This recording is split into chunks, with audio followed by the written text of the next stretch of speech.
अस्सलाम वालेकुम everyone, my name is Mohammad Shahrukh. आज मेरे साथ ऐसी शख्सियत मौजूद हैं जिन्होंने ना सिर्फ अपनी फैमिली बट पूरे गांव में पहली दफ़ा सीएसएस क्वालिफाई करने का एजाज़ हासिल किया है। इनके गांव का नाम है हवेली मजोका और अपने विलेज से ये पहली खातून नहीं बल्कि पहली इंसान है जिन्होंने सीएसएस क्वालिफाई करके आज एजाज़ हासिल किया है। इन्होंने सीएसएस 2025 के अंदर 74th पोजीशन हासिल की है and she has been allocated to the Pakistan's customs service. Customs इनकी पहली 3 प्रेफरेंसेस थी। सो इनको पसंद था और इनको शौक था कि मैं यूनिफॉर्म सर्विस के अंदर लैंड करूं।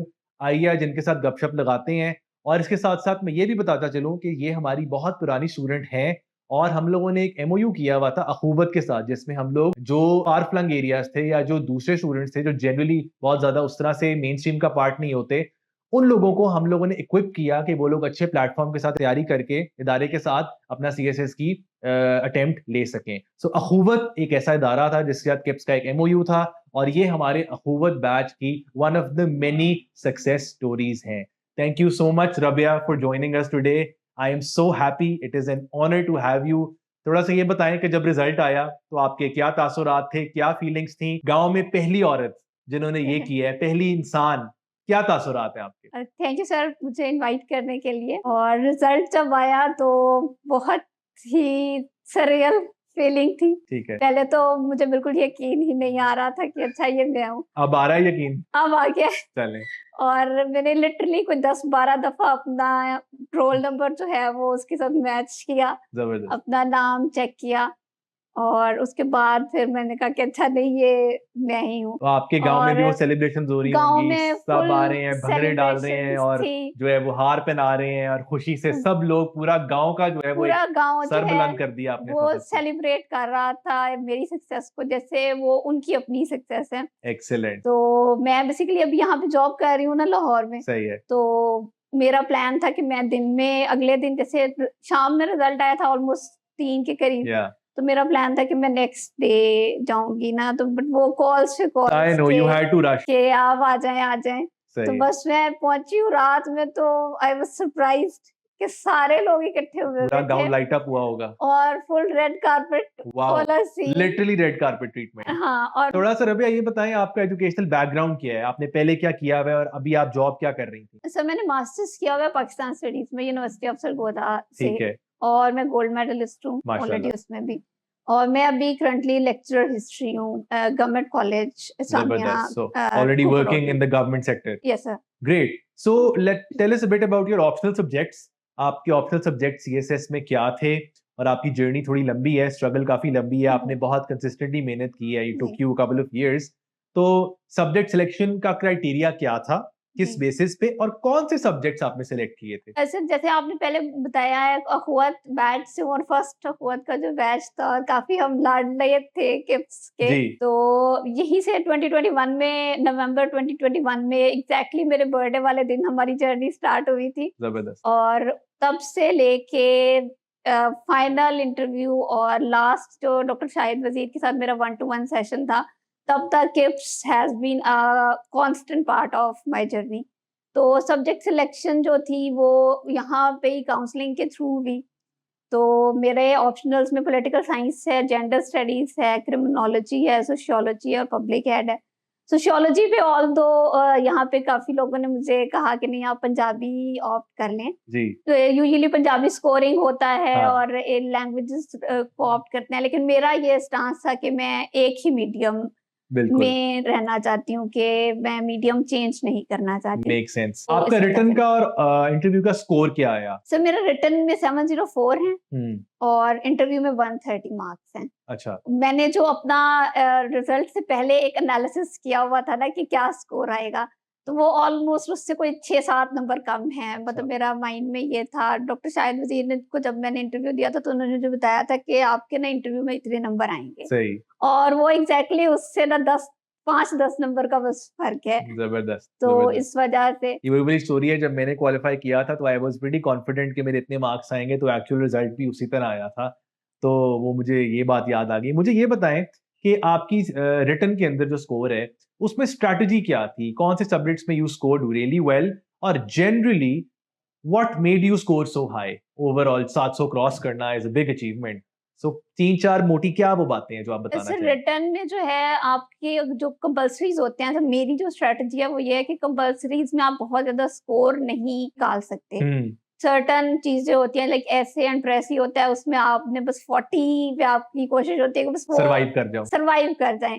बाकी में आपका जो पाकिस्तान अफेयर्स होते हैं, करंट अफेयर्स होता है, उनमें आपके पास बहुत मार्जिन होता है। या आपने अपने पेपर को जितना अच्छा प्रेजेंट करेंगे, जितनी उसकी अच्छी प्रेजेंटेशन होगी, मैप्स, डायग्राम्स, वो सारी चीजें मैंने जो लास्ट अटेम्प्ट से, because it is my second second attempt, attempt. तो जो लास्ट अटेम्प्ट से फ़र्क हुआ है लाइक मेरे लास्ट अटेम्प्ट में आई वुड मेंशन के 547 मार्क्स थे। हाँ, okay, that's a 40 huge jump. 547 547 से से एक अटेम्प्ट के बाद सेकंड अटेम्प्ट में 700 क्रॉस करना, ये क्या चीजें आपने चेंज की? एक तो आपने डायग्राम्स, मैप्स, इलस्ट्रेशंस, अपना पेपर को जितना एस्थेटिकली और एग्जामिनर को फैसिलिटेट करने के लिए कर सके वो किया। इसके अलावा और आपने सर क्या इसके किया? अलावा मैंने रिटन प्रैक्टिस बहुत ज़्यादा की है। मैंने अपना जो नॉलेज बेस जो है उसको स्ट्रॉन्ग करने के साथ-साथ how to present that knowledge, बिल्कुल। उसको बहुत बेहतर किया है कि थोड़े टाइम में like now I can write 10 to 12 pages in 35 minutes. ठीक है। मैं टाइमर लगा के on I average used to आपका राइट क्वेश्चन कितने पेजेस के ऊपर मेरा 10 स्पैन टू करता है? 11 पेजेज़ 10 to 11 पेजेस 10 के टू ऊपर था। 11 दैट्स पेजेज़ बिकॉज़ का। You were able to do justice.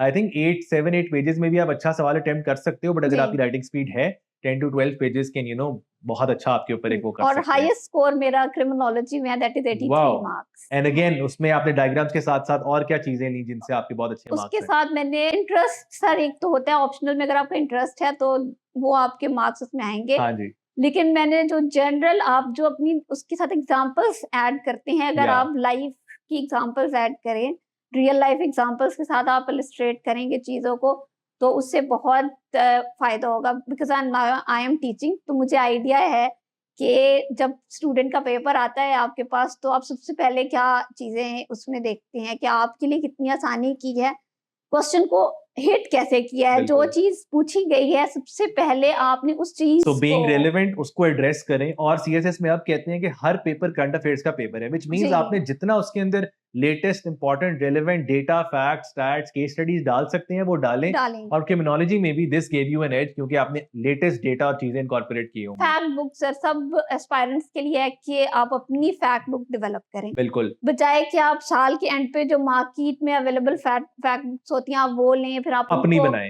Ratte update लगाएँ। करें आप उसको। अपने इंटरेस्ट के अकॉर्डिंग अपना डाटा खुद इकट्ठा करें। सो अच्छे रिसोर्सेज को फॉलो करें, Pakistan bureau of statistics, economic survey of statistics Pakistan और ग्लोबल जो भी और रिनाउंड है। इप्री के आर्टिकल्स सर बहुत अमेजिंग होते हैं, आप बिल्कुल। उनको पढ़ें। आप जितने अच्छे रिनाउंड सो हम लोग किप्स के न्यूज़पेपर्स प्लेटफॉर्म हैं। पे भी दो बड़े टॉप के रिसर्च पेपर्स रिकमेंड करते हैं थिंक टैंक से। एक इप्री है और एक आईएसएसआई है। किप्स का अपना जो ग्लोबल एज जी। मैगज़ीन है, वो हमेशा मैंने अपने साथ ही रखा है। जबरदस्त। तो उसकी मैं बहुत अच्छे किप्स का जो मैगज़ीन है, उसकी मैं इस वज़ह से बहुत वो एक तारीफ़ करती हूँ कि उसमें डाइवर्सिफ़िकेशन बहुत ज़्यादा है, हम्म। कि आपको हर तरह का आर्टिकल, हर टॉपिक से रिलेटेड चीज़ और डिफरेंट बहुत फ़ॉरेन बाज़-औक़ात उसमें बिल्कुल। चीज़ें भी होती हैं कि फॉरेन पर्सपेक्टिव, फॉरेन नेशनल, हर पर्सपेक्टिव, तरह का एक नेशनल, हर ब्लेंड चीज़ मौजूद आपको होता वो है ब्लेंड ग्लोबल एज के अंदर। मौजूद है। तो वो अभी भी मेरे पास वो सारे पिछले 5-6 साल का वो इतना बड़ा वो नाउ इट्स पूरा कॉल्ड एक ग्लोबल पड़ा अफेयर्स हुआ है। मैगज़ीन। हमने उसका जी। स्कोप और ब्रॉड कर हाँ दिया है। जी।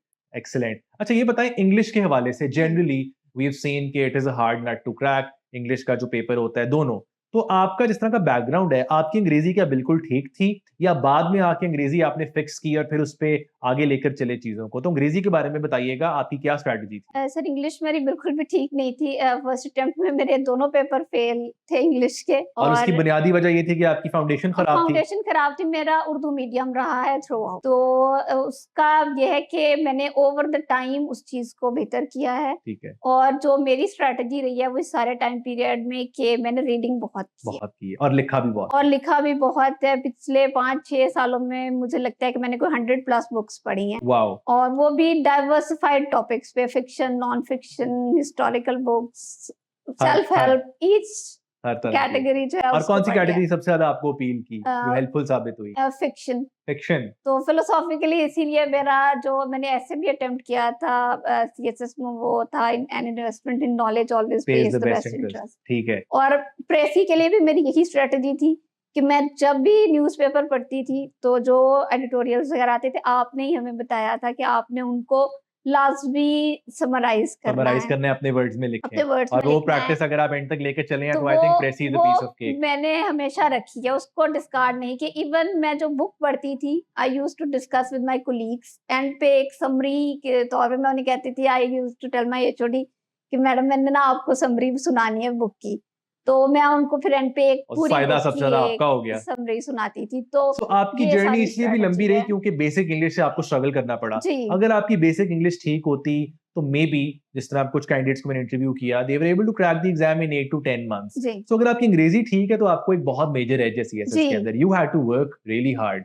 रबिया ये बताएं कि सीएसएस के अंदर कौन से ऐसे टॉप नॉच रिसोर्सेज हैं नेशनल या इंटरनेशनल जिन्होंने ओवरऑल होलिस्टिकली आपको बहुत हेल्प किया इस जर्नी के अंदर, ना सिर्फ रिटन के अंदर बल्कि इंटरव्यू के अंदर। सम जो आपके गो टू सोर्सेज थे for current affairs, for essay, for interview preparation, जो आप चाहते हैं अवाम को मैं लाजमी बताऊं जिन्होंने बड़ा सिग्निफिकेंट जैसे रोल प्ले मैं किया है। तो इप्री के आर्टिकल्स हमेशा वो मेरे उसमें रहे हैं। सही। डीडब्ल्यू डॉक्यूमेंट्री का चैनल और जो अल जज़ीरा का स्टार हेयर है फॉर इट क्रिस्प, स्टार्ट्स जो हियर। क्रिस्प वीडियोस या जिसमें जिनमें या की होती हैं वो।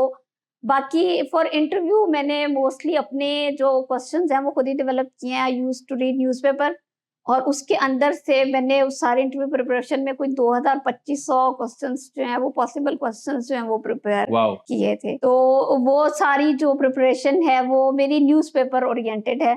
मैंने ये Express, Dawn, Nation, Friday Times जितने अखबार हैं सारे पढ़ दिए हैं। अच्छा, सीएसएस में ये सुनने में आता है बहुत ज्यादा पढ़ना पड़ता है सिंस आप इतना इन डेप्थ होलिस्टिक और इतना टाइम आपने इस चीज के अंदर लगाया, लेकिन at the end of the day जो एग्जाम्स आते हैं उसमें एक आपकी बहुत पार्शियल किस्म की नॉलेज या चीजें चेक हो रही होती हैं। पढ़ते आप इतना ज्यादा हो लेकिन चेक और जो है ना टेस्ट जी। इतना सा हो रहा होता है।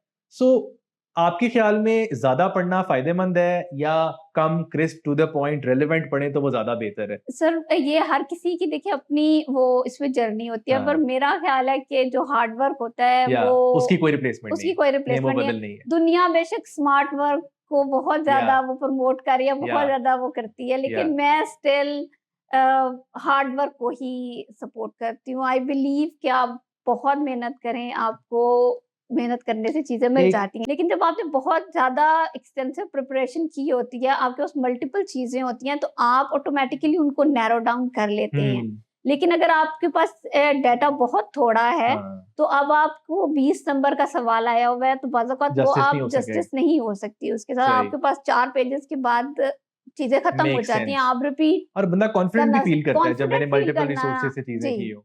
आपके पास मल्टीपल रेफरेंसेस होते हैं चीज़ों को बताने के लिए, तो इस वजह से जो आपका रबिया एज होता है। आपको 2-3 साल लगे तैयारी करके, एक नए स्टार्टिंग जिसने शुरू से तैयारी शुरू करनी है, उसको आप क्या रिकमेंडेशन देंगी? What changed when you entered CSS या now that you have gone through the journey? आपको पहले क्या लगता था? 2-3 ऐसी मिथ्स बता दें हुँ। जो आपको अब लगता है नहीं ऐसा नहीं है और आने वाले बंदे के लिए आप उसको क्लियर करना चाहती हैं। 1-2 ऐसी बातें जो आपने सीखी हों। सर इस जर्नी में मैंने एक तो ये सीखा है कि लोग कहते थे कि एक सर्टेन क्लास के लोग जो होते हैं या एक सर्टेन बैकग्राउंड के लोग वो नहीं कर सकते। So that is a myth that that you've is a busted your myth. background, race, ethnicity, socioeconomic background has nothing to do with nothing to this do with exam only your intellectual capability defines and hard work. And hard work. बिल्कुल। और second ये है कि आपने अगर start करना है, बिल्कुल कोई ऐसा बंदा जिसने ज़ीरो से लाइक बिल्कुल अभी फ्रेश कैंडिडेट है, तो आप अपनी इंग्लिश पे पहले बिल्कुल। काम करें, हम्म। क्योंकि ऑप्शनल्स जो हैं वो आप इवेंचुअली कवर कर ही कवर कर लेते ही हैं। लेते हैं। नॉलेज एक्वायर करना वो is not knowledge an issue. Acquire हो जाता है, उसकी सर्टेन टेक्निक्स हैं और वो हो जाएगा। लेकिन अगर आपकी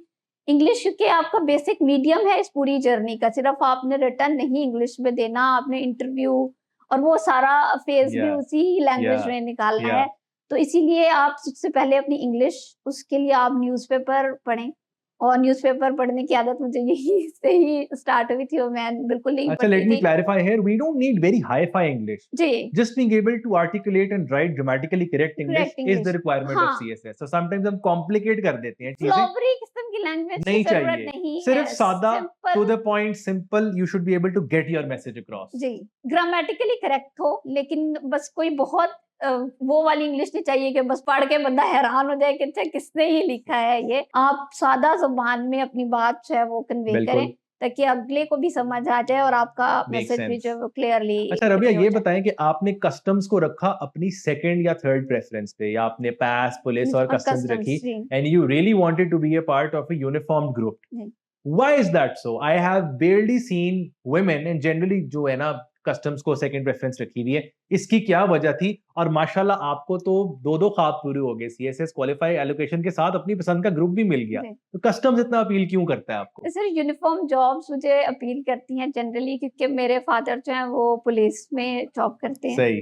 सो इस वजह से उनका भी एक ख्वाब था कि उनका कोई बच्चा जो है वो यूनिफ़ॉर्म वाओ। वाली जॉब करे, पुलिस में आए या कोई भी यूनिफ़ॉर्म वाली जॉब करे। ठीक तो है। अभी जब सीएसएस का मेरा रिटन भी क्लियर हुआ था, तो वो हमेशा वो हील वाले जूते पहना के ना वो मुझे देख रहे होते थे। एज एन अच्छा, ऑफिसर। वो कहते थे अच्छा हील पहन के दिखाओ ना, तुम यूनिफ़ॉर्म में कितनी सारी वाओ, ही लगोगी। Must be so proud. तो इस वजह से हमेशा कस्टम और जो पुलिस है वो मुझे अपील करती थी यूनिफ़ॉर्म की वजह से, या और आई फ़ील लाइक कि यूनिफ़ॉर्म की एक अपनी ग्रेस ट्रू, होती है, एब्सोल्युटली, तो इस एब्सोल्युटली। वजह से। Last thing, what is your message to the youth, to the people watching you, to the people जो भी ग्रेजुएट कर रहे हैं, करने वाले हैं, सीएसएस का एक ख्वाब रखते हैं, आपका एक दिल से क्या मैसेज होगा ऑडियंस के लिए, अवाम के लिए, now that you are a winner, you have qualified, you are an inspiration for so many people? What would Rabia like to say to the people? मेरा मैसेज यही है कि सर आप अपने ड्रीम के साथ जो है वो लॉयल रहें। आपका जो ड्रीम है that will define you after 10 years, कि आप कहाँ होंगे ये आप आज अगर अपने साथ कंसिस्टेंटली लगे रहें। लॉयल हैं, तो आपको अपने ख्वाब के साथ लॉयल रहना पड़ेगा, कंसिस्टेंट रहें, और आपने बहुत मेहनत करनी है, बहुत ज़्यादा मेहनत करनी है, क्योंकि हर किसी की जर्नी डिफरेंट है। या मेरा स्टार्टिंग पॉइंट कुछ और था, बिल्कुल। मे बी किसी और का स्टार्टिंग पॉइंट, जहाँ पे जो मेरा स्टार्टिंग जो पॉइंट आपका है, स्टार्टिंग पॉइंट है, हो सकता है वो किसी का 6 महीने उसको लगे हाँ, वहां पहुंचने वहाँ में। पहुँचने में जो जहाँ पे शायद मैं अब खड़ी हूँ, जो मेबी मेरा एंड पॉइंट है फॉर सम रीज़न्स, तो वो हो सकता है किसी का स्टार्टिंग स्टार्टिंग पॉइंट हो, कोई पॉइंट हो। अभी उस पोज़ीशन पे हो। So everyone has different journey, लेकिन हार्ड वर्क जो है वो हमेशा आपको रिवॉर्ड ट्रू। करेगा। So hard work and dream and vision ये हमेशा अपने अलाइव रखिए। बाकी आपने अपने मुल्क के लिए, अपने आप के लिए, अपने माँ-बाप के लिए अपने ख्वाबों को पूरा करना है और उनको ज़िंदा रखना है। Great. Thank you so much, Rabia. Thank you sir. It was an honor to have her once again. First one from the family, first one from the village, chose customs as its second preference, and हुबत batch जो हमारा बड़ा दिल के करीब पहला batch था kips का, हमारी स्टूडेंट थी, आज इन्होंने किप्स का, अपने मुल्क का और अपनी फैमिली और विलेज का नाम रोशन किया है। Thank you so much for watching. I will see you guys in the next one. Allah Hafiz.